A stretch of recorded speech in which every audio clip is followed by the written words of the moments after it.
রোজা রাখার মাধ্যমে কি হয়েছে?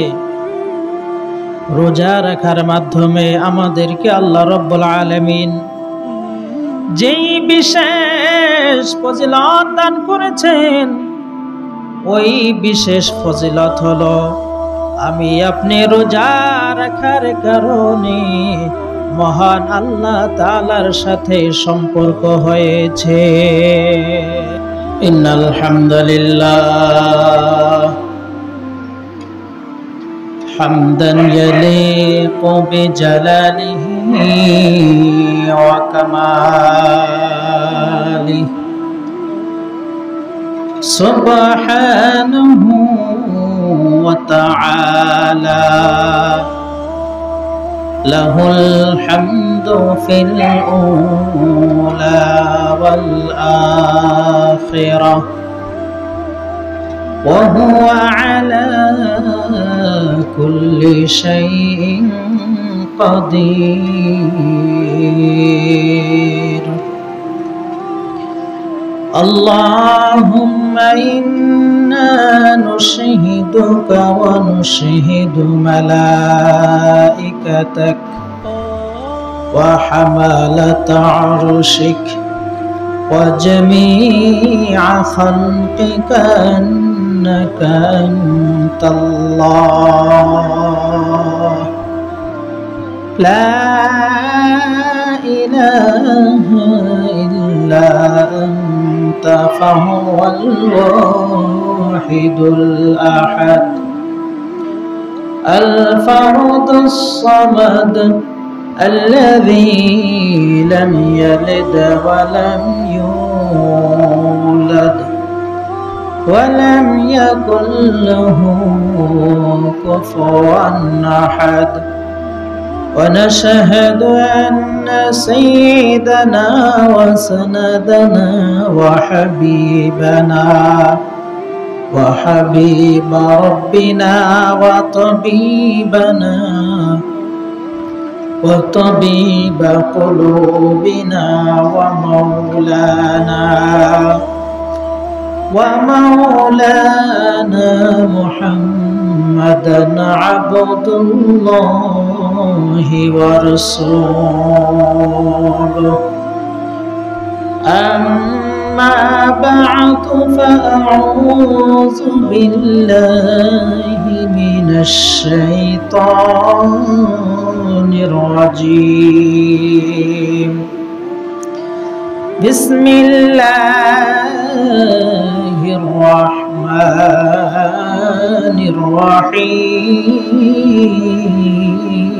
الرحيم يا أيها الذين آمنوا توبوا إلى الله توبة نصوحا عسى ربكم أن يكفر عنكم سيئاتكم وقال رسول الله صلى الله عليه وسلم التائب من الذنب كمن لا ذنب له أو كما قال عليه الصلاة والسلام الذي أرسله الله تعالى بالحق بشيرا ونذيرا وداعيا إلى الله بإذنه وسراجا وقمرا منيرا إن الله وملائكته يصلون على النبي يا أيها الذين آمنوا صلوا عليه وسلموا تسليما اللهم صل على سيدنا ونبينا وشفيعنا وحبيبنا ومولانا محمد صلى الله عليه وعلى آله وأصحابه وبارك وسلم. لا إله إلا الله، لا إله إلا الله، لا إله إلا الله، لا إله إلا الله، لا إله إلا الله، لا إله إلا الله، لا إله إلا الله، لا إله إلا الله محمد رسول الله صلى الله عليه وسلم. মুআজ্জাজ মুকাররম সম্মানিত মুসল্লিয়ানে কেরাম, সর্বপ্রথম আল্লাহর দরবারে শুকরিয়া আদায় করি যে মহান রব্বুল আলামিন আমাদেরকে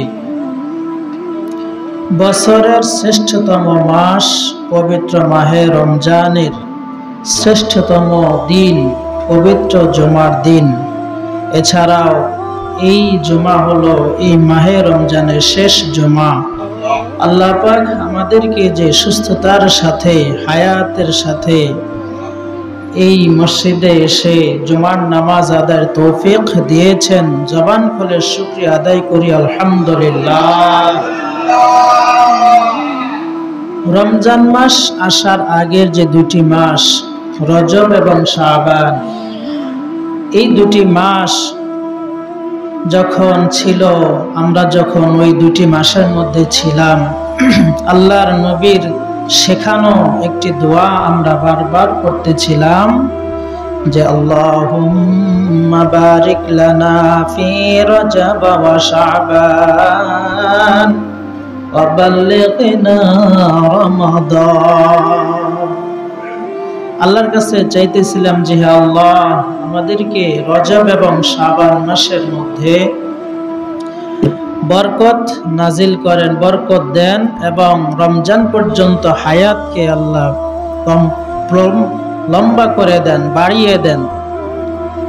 এই দোয়া আমরা করতেছিলাম। তো আমাদের সেই দোয়া হিসাবে আল্লাহ আমাদেরকে যে রমজান পর্যন্ত হায়াতে বাঁচিয়ে রেখেছেন, এই জন্য শুকরিয়া আদায় করি আলহামদুলিল্লাহ। এই রমজান মাসে কত মানুষই তো চলে গেছে, দুনিয়া থেকে চলে গেছে, রমজান মাসের পূর্ণ বরকত পাই নাই। অনেকে রমজানের আগেই চলে গেছে, আবার যারা বা রমজান মাস পেয়েছিল পূর্ণ রমজান মাস পাই নাই। কেউ 5 রোজায়, কেউ 1 রোজায়, কেউ 2 রোজায়, এরকম ভাবে মানুষ দুনিয়া থেকে চলে গেছে।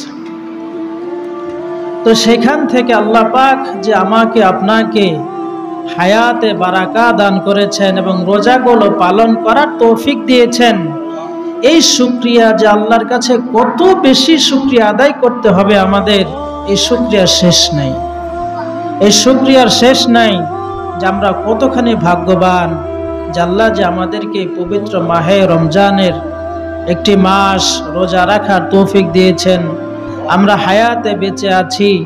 এর জন্য আমাদেরকে আল্লাহর কাছে বেশি বেশি শুকরিয়া আদায় করতে হবে, বেশি বেশি শুকরিয়া আদায় করতে হবে।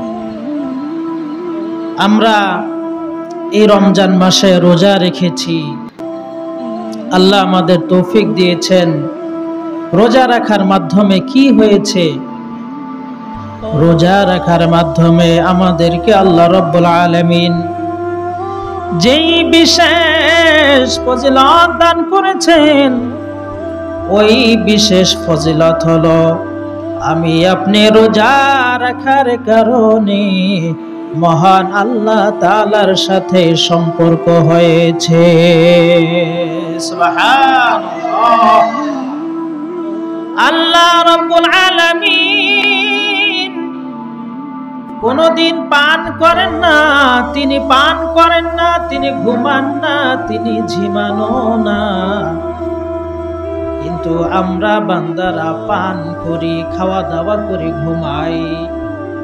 মহান একটি মাস রমজান মাস, এই একটি মাসে নির্দিষ্ট কিছু সময় আমরা না খেয়ে থেকেছি।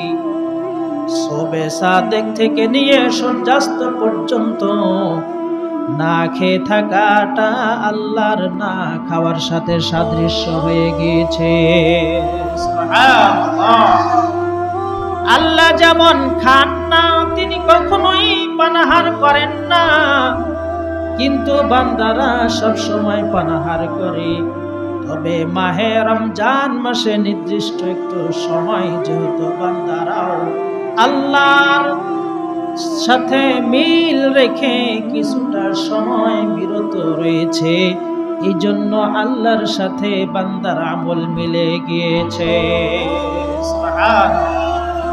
আল্লাহ রাব্বুল আলামিন রোজাদারদের বেলায় বলেন, বান্দারে তুমি গোপনেও কোনো কিছু মুখে দাও নাই, গোসলখানায় তুমি একা একা ছিলে, তুমি যদি খাইতা কেউ তোমাকে তিরস্কার করত না। তুমি পুকুরে ডুব দিয়া যদি পানি পান করতা, কেউ তোমাকে দেখতো না, কেউ তোমাকে তিরস্কার করত না। তুমি যদি তোমার ঘরে তালা দিয়া, জানালা বন্ধ দিয়া, দরজা জানালা বন্ধ করে যদি তুমি কিছু খাইতা, কেউ দেখতো না, কেউ তোমাকে গালি দিত না, খারাপ বলতো না রে বান্দা। এরপরেও তুমি খাও নাই কেন? আমি আল্লাহর ভয়ে তুমি খাও নাই, তুমি পান করো নাই, তুমি পুকুরে ডুব দিয়া পানি পান করো নাই, টয়লেটে বাথরুমে গিয়ে তুমি কিছু পান করো নাই।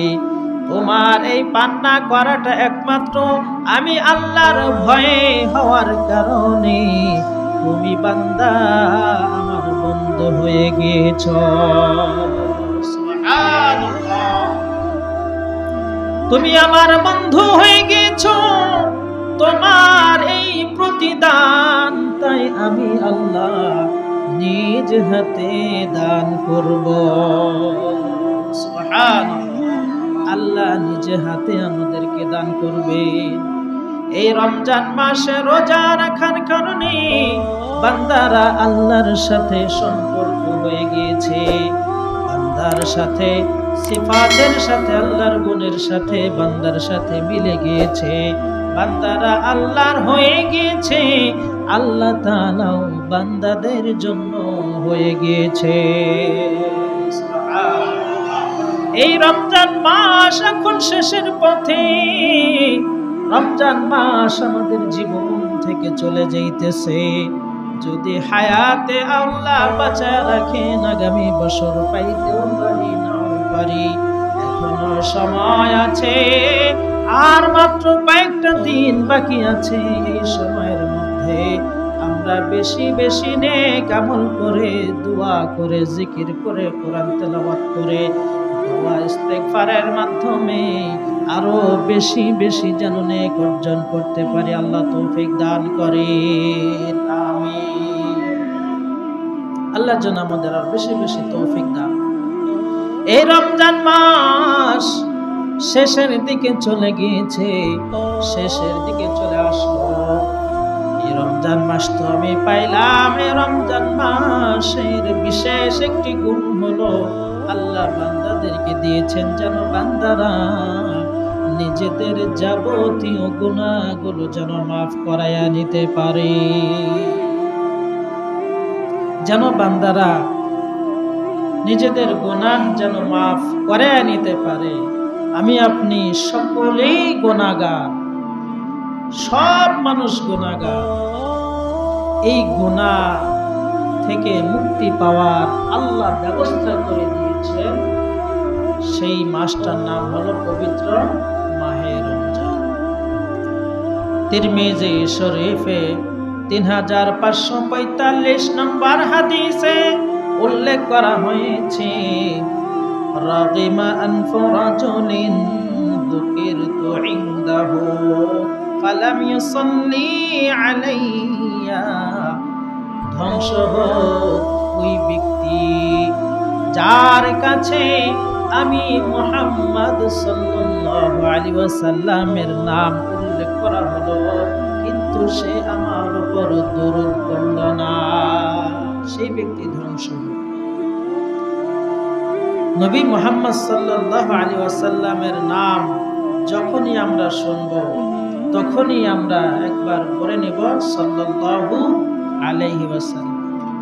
মুহাম্মদ নাম শুনি অথবা নবী হিসাবে শুনি মানে মুহাম্মদ সাল্লাল্লাহু আলাইহি ওয়াসাল্লামকে ইঙ্গিত করে এমন যে কোনো শব্দ যখন আমার কানে আসবে তখন সাথে সাথে আমি বলে ফেলব সাল্লাল্লাহু আলাইহি ওয়াসাল্লাম। তাহলে আমি ধ্বংস থেকে নিষ্কৃতি পাব, আমি ধ্বংস হব না। আল্লাহর রাসূল সাল্লাল্লাহু আলাইহি ওয়াসাল্লাম এই ঘোষণা দিয়েছেন যে সেই ব্যক্তি ধ্বংস হোক যেই ব্যক্তির কাছে আমি আল্লাহ রাসূলের নামের উচ্চারণ করা হলো, উল্লেখ করা হলো কিন্তু সে দরুদ পড়ল না, সে ধ্বংস। 2 নম্বর হলো ওয়ারাকিমা আনফু রাজুলিন দাখালা আলাইহি রমাদান সুম্মা সালাখা ক্বাবলা আন ইউগফারা লাহু।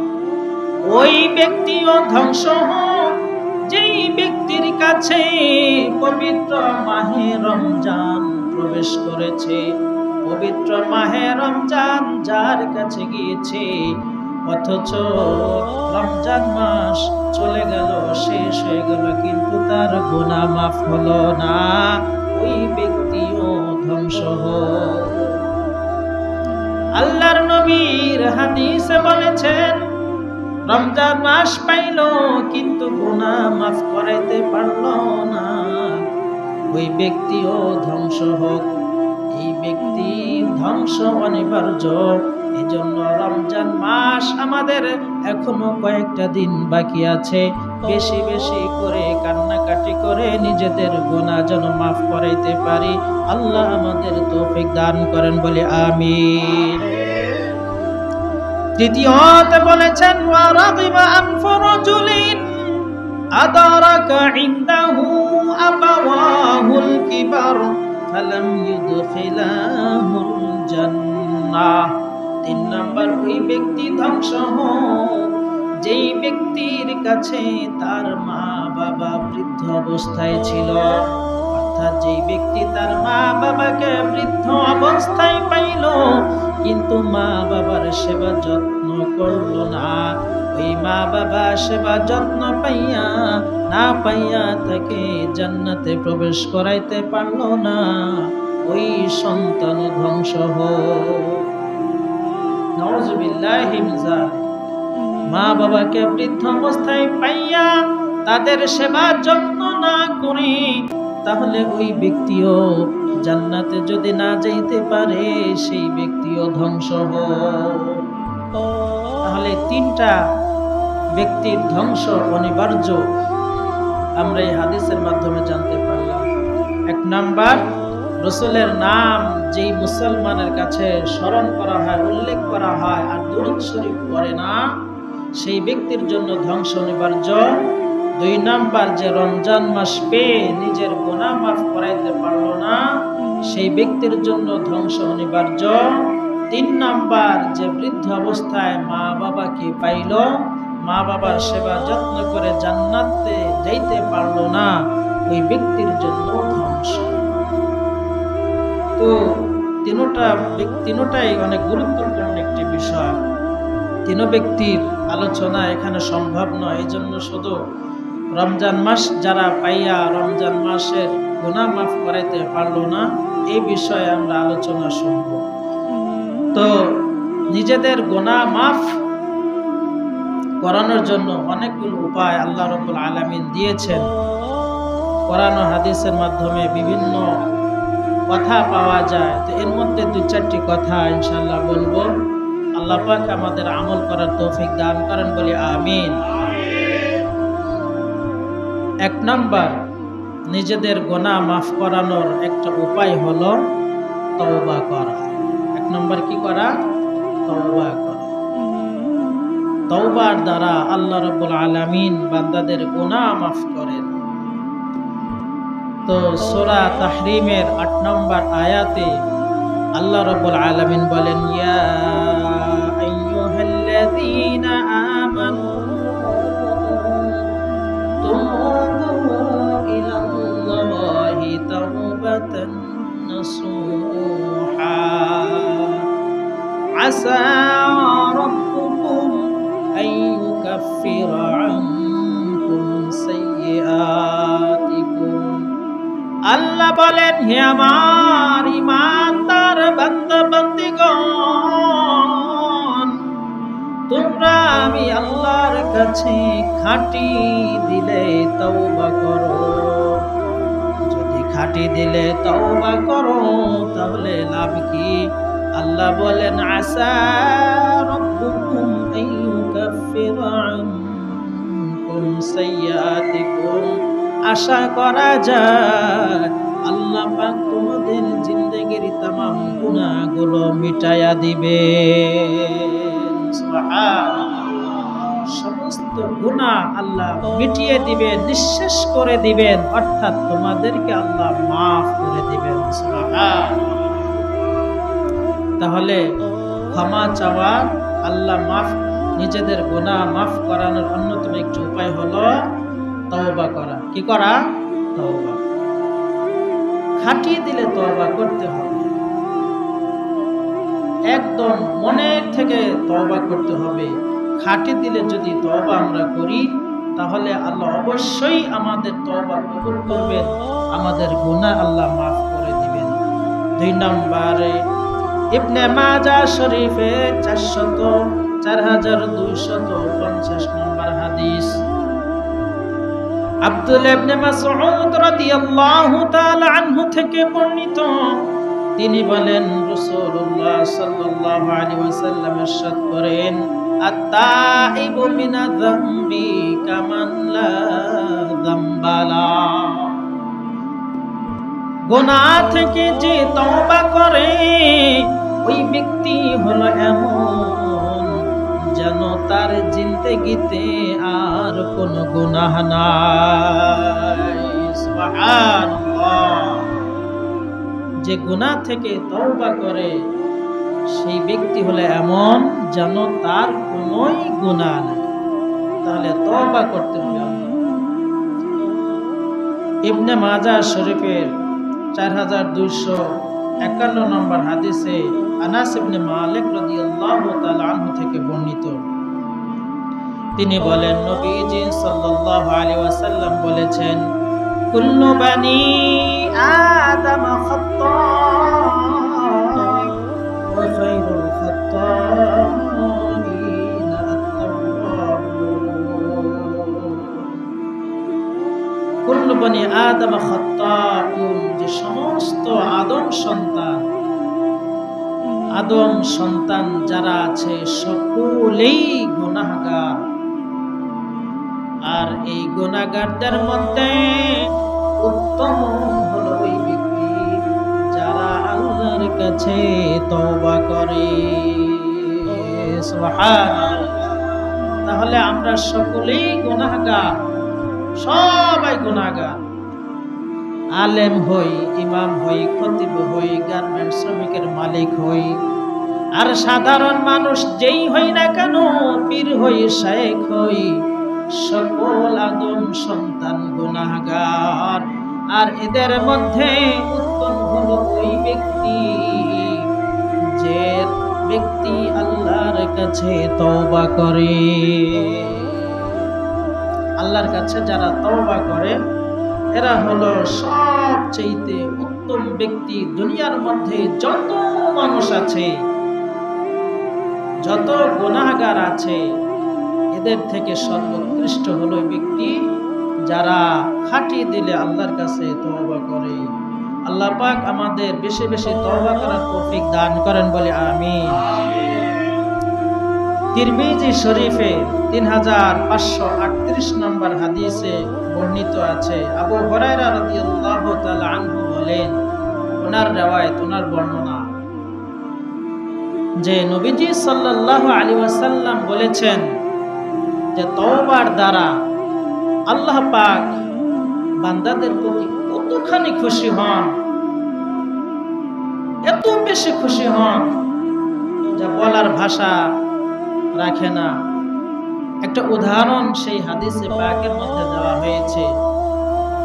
একজন ব্যক্তি প্রচন্ড রোদ, গরম, উত্তপ্ত হাওয়া, এই অবস্থায় সে একটি বাহন জন্তু নিয়ে সফর করতেছে, যেই বাহন জন্তুর সাথে খাবার আছে, পানিও আছে, সব কিছুই আছে। বর্তমান যুগ হিসেবে মনে করেন একটা হয়তো পাজেরো গাড়ি, BMW গাড়ি সাথে আছে, তার সাথে খাবার আছে, অনেক রকমের জিনিসপত্র আছে। দূর দূরান্তে সে সফরে গিয়েছে। দূরান্ত সফরে যাওয়ার পর সে ঘুমিয়ে গিয়েছে।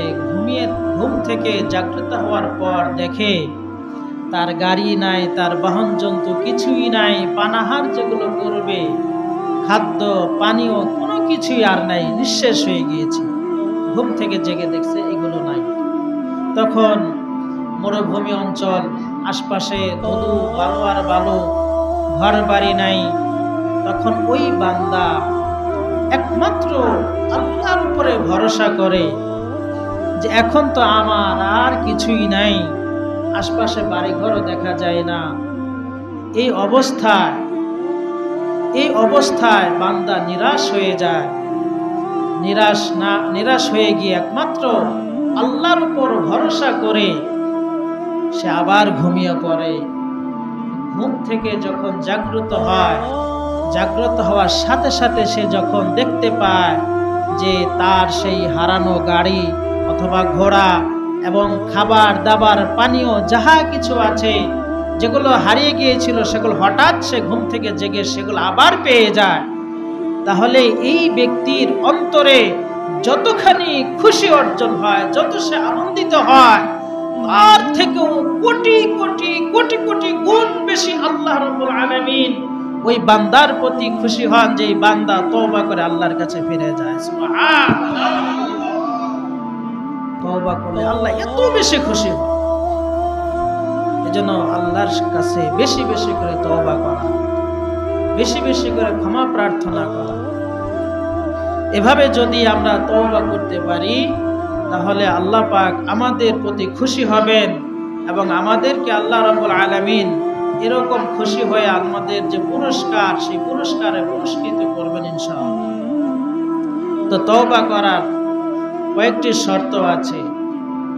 1 নাম্বার শর্ত হলো সাথে সাথে ওই পাপ ছেড়ে দেওয়া। যে পাপে সে লিপ্ত আছে, সাথে সাথে সেই পাপ থেকে নিজেকে সরিয়ে নেওয়া। 2 নাম্বার হলো অনুতপ্ত হওয়া, মনে মনে ঘৃণা করা, কি পাপটা না করলাম, মনে মনে ঘৃণা করা। 3 নাম্বার ভবিষ্যতে আর করব না বলে অঙ্গীকারবদ্ধ হওয়া, যা করছি আর করব না, সামনে আর করব না, এরকম নিয়ত করা। 4 নাম্বার হলো যদি আল্লাহর বান্দাদের সাথে এরকম অপরাধ হয়ে থাকে, কারো হক নষ্ট করে যদি থাকে, বান্দার হক যদি নষ্ট করে থাকে, সম্মান নষ্ট করুক অথবা টাকা পয়সা ধন সম্পদ আত্মসাৎ করুক, এগুলোর জন্য সরাসরি ওই বান্দার কাছ থেকে মাপ চেয়ে নিতে হবে। আল্লাহর হক আল্লাহ মাফ করবেন, কিন্তু বান্দার হক বান্দার যতক্ষণ না মাফ করবেন ততক্ষণ পর্যন্ত মাফ পাওয়া যাবে। এই 4টি শর্ত। আমরা চলাফেরা করার ক্ষেত্রে যদি কারো সাথে কথা কাটাকাটি হয়, তাহলে ওই ব্যক্তি থেকেই মাপ চেয়ে নেওয়া, যে ভাই বা ছোট ভাই হোক, বড় ভাই হোক, চাচা হোক বা ভাতিজা হোক, বয়সে ছোট হোক বা বড় হোক, যে অপরাধ করবে সেই বান্দার কাছে গিয়ে ক্ষমা চেয়ে নেবে যে তোমাকে অমুক দিন এরকম একটা কথা বলেছিলাম, ভুল হয়ে গিয়েছে, মাফ করে দিও। মৃত্যুর আগ পর্যন্ত বান্দাদের এই তওবা আল্লাহ কবুল করেন। তো মৃত্যুর আগে হলেও মানুষের থেকে সেই হক পরিশোধ করা, মানুষের সাথে তওবা করে মানুষ থেকে ক্ষমা চেয়ে নেওয়া, এই চারটি শর্ত যখন একজন বান্দার মধ্যে থাকবে, তখন এই বান্দার তওবা আল্লাহর কাছে কবুল হবে এবং সেই বান্দা আল্লাহর অতি নিকটে অতি প্রিয় হয়ে যাবে। সুবহানাল্লাহ। এজন্য তওবা আমাদের করতে হবে। তওবা করার পর এই তওবার মাধ্যমে আমাদের গুনাহ মাফ হবে। যেহেতু রমজান মাস চলছে, রমজান মাস পাইয়া যদি গুনাহ মাফ না হয় তাহলে আমাদের ধ্বংস ছাড়া কোনো উপায় নাই। এই জন্য এই মাফ পাইতে হলে 1 নম্বর হলো তওবা করা। 1 নম্বর কি? তওবা করা। এই তওবা করার কয়েকটি উদাহরণ এখানে বর্ণনা করা হলো। এরপরে হলো 2 নম্বর, নিজেদের গুনাহ মাফ করানোর দ্বিতীয় উপায় হলো ইস্তেগফার করা। 2 নম্বর কি? ইস্তেগফার করা। বেশি বেশি আল্লাহর কাছে ক্ষমা চাও, ইস্তেগফার করা। এই তওবা আর ইস্তেগফার, এই দুইটা একসাথে এভাবে আমরা করতে পারি। যাদের আমাদের এই তওবার দোয়াটা মুখস্থ আছে, এভাবে পড়ব। আমার সাথে বলেন, আস্তাগফিরুল্লাহ রব্বি মিন কুল্লি যামবি ওয়া আতুবু ইলাইহি। এই যে আস্তাগফিরুল্লাহ, প্রথমে আস্তাগফিরুল্লাহ, এরপরে ওয়া আতুবু ইলাইহি। লা হাওলা ওয়ালা কুওয়াতা ইল্লা বিল্লাহিল আলিয়্যিল আযীম। এতদূর যাদের মুখস্থ নাই, কমপক্ষে আমরা এতটুকু বলবো, আস্তাগফিরুল্লাহ ওয়া আতুবু ইলাইহি, আস্তাগফিরুল্লাহ ওয়া আতুবু ইলাইহি। এতটুক আমরা সকলে ইনশাআল্লাহ পড়ব, বেশি বেশি করে পড়ব। আল্লাহর নবী সাল্লাল্লাহু আলাইহি ওয়াসাল্লামের কোনো গুনাহ ছিল না। পিছনের সামনের যত গুনাহ হতে পারে, আমার আপনার নবীর সেই গুনাহ আল্লাহ মাফ করে দিয়েছেন। সুবহানাল্লাহ। এরপরেও তিনি দিনে 100 বার, কোন বর্ণনায় 70 বার তিনি ইস্তেগফার করতেন। আমরা কয়বার করি? অথচ আমরা তো নবীর ধারে কাছেও না। তাহলে আমাদের কত বেশি বেশি করে পড়ার দরকার। তো যাদের গুনাহ আছে, ইস্তেগফার করলে গুনাহ মাফ হয়। আর যাদের গুনাহ নাই, তারাও যদি ইস্তেগফার পড়ে, তাদের মর্যাদা আল্লাহর কাছে বৃদ্ধি হয়। সুবহানাল্লাহ। তাহলে ইস্তেগফার করলে গুনাহ মাফ হবে এবং আল্লাহর কাছে মর্যাদা বৃদ্ধি পাবে। গুনাহ মাফ হয়, আল্লাহর কাছে মর্যাদা বৃদ্ধি হয়। আর এই গুনাহ যখন মানুষের হয়, তখন এই বান্দাদের মেধা শক্তি কমে যায়, জ্ঞান কমে যায়। অনেকে বলে আগের মতো মনে থাকে না, স্মরণ থাকে না, কেউ কেউ অভিযোগ করে। তো এই অভিযোগের কারণ হলো, হয়তো আমাকে খেয়াল করতে হবে যে আমার দ্বারা হয়তো কোনো গুনাহ হইতেছে। গুনাহ হচ্ছে,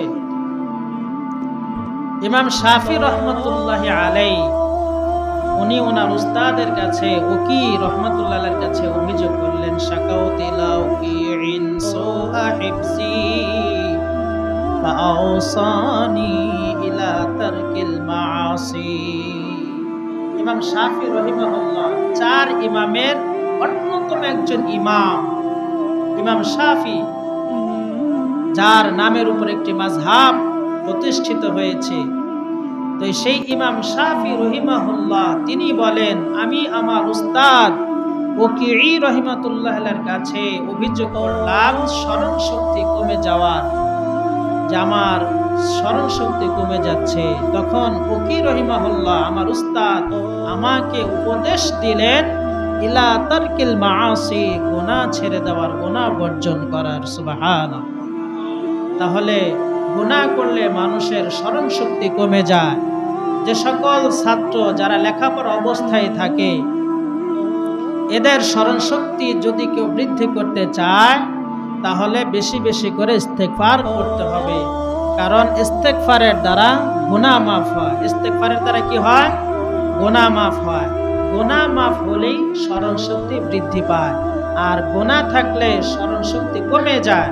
এই জন্য বেশি বেশি করে ইস্তেগফার যদি আমরা পড়ি আমাদের গুনাহ মাফ হবে। আর এক হলো যদি গুনাহ না থেকে থাকে তাহলে আল্লাহর কাছে আমাদের মর্যাদা বৃদ্ধি পাবে। দুটোটাই লাভ না ক্ষতি? উভয়টি লাভের। এই জন্য বেশি বেশি করে ইস্তেগফার করা এবং আল্লাহর কাছে তওবা করা। তো আল্লাহ রাব্বুল আলামিন ইস্তেগফারের ব্যাপারে সূরা আলে ইমরান, সূরা বাকারার পরের সূরা 135 নম্বর আয়াতে আল্লাহ তাআলা বলেন, ওয়াল্লাযীনা ইযা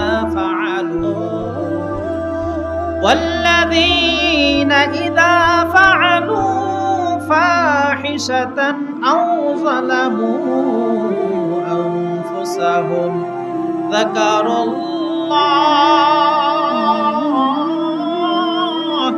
ফাস্তাগফারু লিযুনুবিহিম ওয়া মান ইয়াগফিরুয-যুনুবা ইল্লাল্লাহ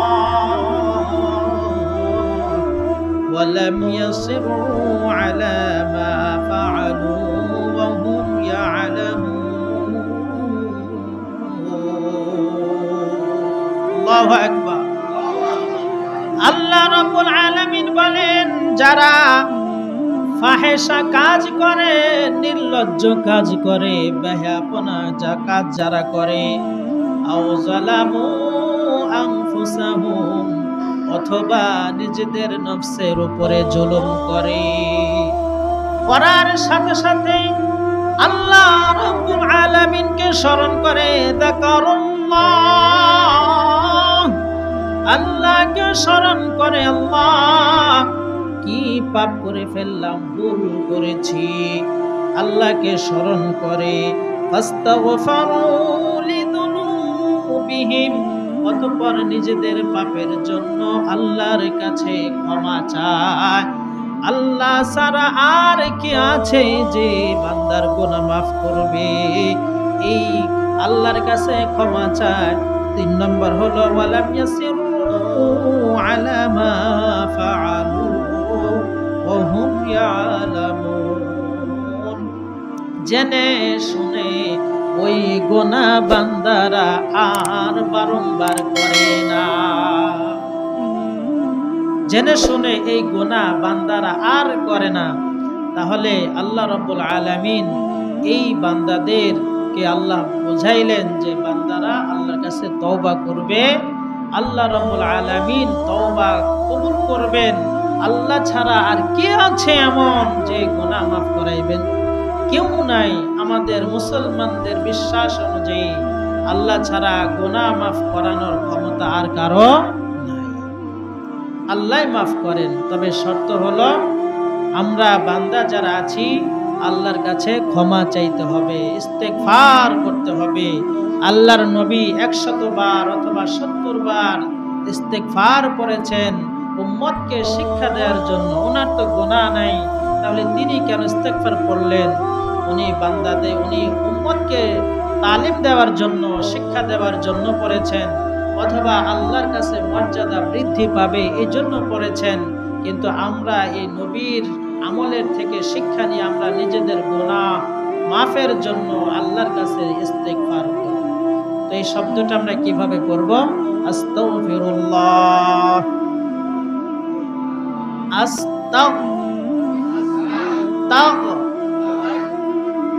এই এখানে গয়েনের উচ্চারণ, গর উচ্চারণ করতে হবে। কাফের উচ্চারণ, কর উচ্চারণ করা যাবে না। আস্তাক, এই কফ না, এই কর উচ্চারণ করা যাবে না। বলতে হবে কি? আস্তাগফিরুল্লাহ, তাহলে হবে ক্ষমা চাওয়া। আর যদি কর উচ্চারণ আসে মারাত্মক ভুল হবে। কর উচ্চারণ আসলে মারাত্মক ভুল হবে, অর্থাৎ ক্ষমা চাওয়ার বিপরীত কুফরি চাওয়া হবে। কারণ আস্তাক যদি কাফের উচ্চারণ হয় তখন এর অর্থ হবে আল্লাহ আপনার কাছে কুফরি চাইতেছে। নাউযুবিল্লাহি মিন যালিক। আমরা কি আল্লাহর কাছে কুফরি চাই? ক্ষমা চাই? কি চাই? তো এই জন্য আমাদের শব্দটা সঠিক উচ্চারণ আমাদের জানতে হবে। সঠিক উচ্চারণ গড় উচ্চারণ করতে হবে। আস্তাগফিরুল্লাহ, আস্তাগফিরুল্লাহ, আস্তাগফিরুল্লাহ।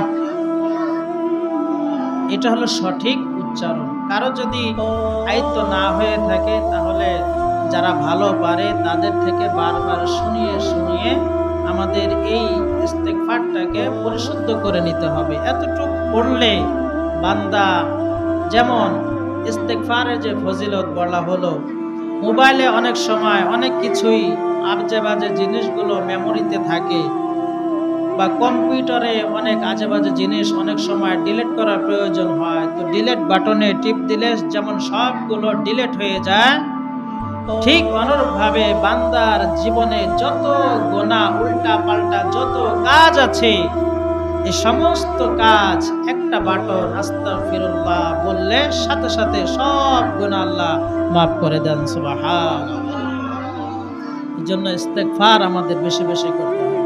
তো মাহে রমজান মাস শেষ, এই বছরের জন্য শেষ, আর এই মাসের মধ্যে শ্রেষ্ঠতম সপ্তাহের মধ্যে শ্রেষ্ঠতম দিন হলো পবিত্র জুমার দিন। এই জুমায় এই মাসে শেষ হয়ে যাবে। একে তো রমজান মাস, দ্বিতীয়ত হলো শুক্রবার, অনেক পবিত্র একটি, অনেক দামি একটি জিনিস।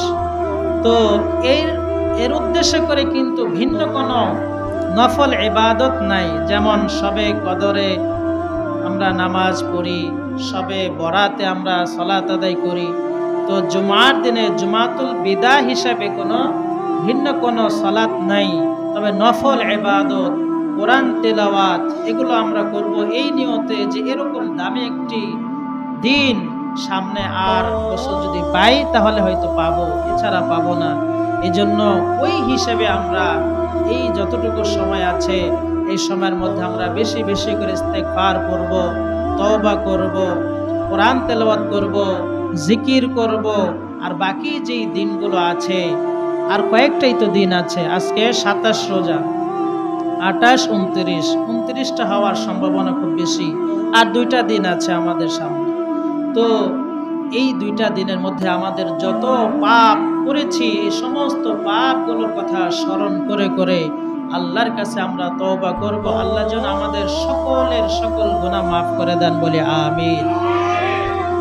এরপরে আরেকটি আমল আছে আমাদের, যেহেতু সামনের শুক্রবার অনেক লম্বা পরে আসবে। তো হাদিসে পাকের মধ্যে, মুসলিম শরীফের হাদিস, নবী করিম সাল্লাল্লাহু আলাইহি ওয়াসাল্লাম বলেছেন যে রমজান মাসের পরে যারা শাওয়াল মাসে 6টি রোজা রাখবে, যেটাকে আমরা 6 রোজা হিসেবে বলি, মা বোনেরা বেশি করে, বেশিরভাগ পুরুষের তুলনায় মা বোনরা বেশি আমল করে থাকেন।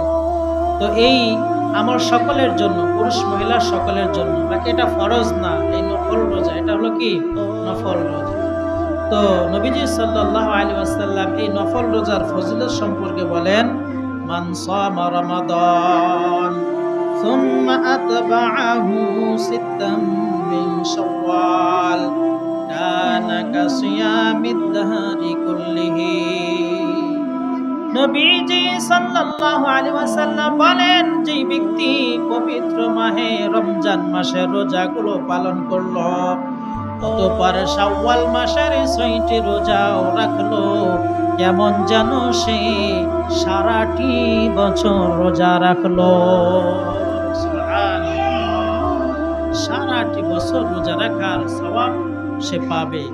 যাদের সম্ভব হয় আমরা রাখবো, আর যদি বেশি মেহনতের কাজ হয়, যদি সম্ভব না হয় তাহলে এটা যার যার ব্যক্তিগত ব্যাপার। নফল রোজা তো প্রত্যেক ইবাদতের সাথেই আমাদের ইসলামী শরীয়তের মধ্যে ফরজ ইবাদতের সাথে সাথে নফল ইবাদত আল্লাহ রাব্বুল আলামিন, আল্লাহ রাসূল সাল্লাল্লাহু আলাইহি ওয়াসাল্লাম দিয়েছেন। ফরজের সাথে নফল সুন্নত দিয়েছেন কেন? যেন এই নফল এবং সুন্নত আদায় করার মাধ্যমে ফরজের মধ্যে যে আদায় যে ত্রুটি বিচ্যুতি হয়ে যায় এগুলোর ক্ষতিপূরণ যেন হয়, এজন্য সমস্ত ইবাদতের সাথেই দেখবেন, খেয়াল করে দেখবেন যে এর সাথে নফল আছে, হজের সাথে উমরা আছে, আছে না? হজের সাথে কি আছে? উমরা আছে। তো হজ পালন করা ফরজ, উমরা পালন করা ফরজ না, এটা রাসূলের সুন্নাহ। তো এই উমরার হজের সাথে উমরা পালন করলে উমরার আদায়ের মাধ্যমে হজের ত্রুটি বিচ্যুতিগুলোর ক্ষতিপূরণ হয়ে যাবে। ফরজের আগে সুন্নত, ফরজ নামাজের আগে সুন্নত আছে। তো এই ফরজ আদায়ের সাথে সুন্নত যদি আমরা আদায় করি, ফরজের মধ্যে যেই ত্রুটি বিচ্যুতি যেগুলো হয় এগুলো আমাদের নফলের দ্বারা, সুন্নতের দ্বারা আল্লাহ সেই ক্ষতিগুলো পুষিয়ে দেবেন। সুবহানাল্লাহ।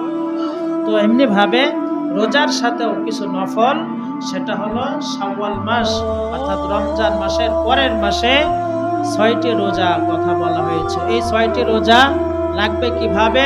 একসাথেও রাখতে পারে, ভেঙে ভেঙেও রাখতে পারে, তবে ভেঙে ভেঙে রাখাই উত্তম। একদিন রাখলো, একদিন 2 দিন না রেখে আবার রাখলো, এভাবে ভেঙে ভেঙে যদি 6টি রোজা পালন করা হয় তাহলে এই রোজার সওয়াব কেমন যেন সে সারাটি বছর রোজা পালন করলো। সুবহানাল্লাহ। আল্লাহ পাক আমাদের সকলকে এই ফজিলতের উপর আমল করার তৌফিক দান করেন বলে আমিন।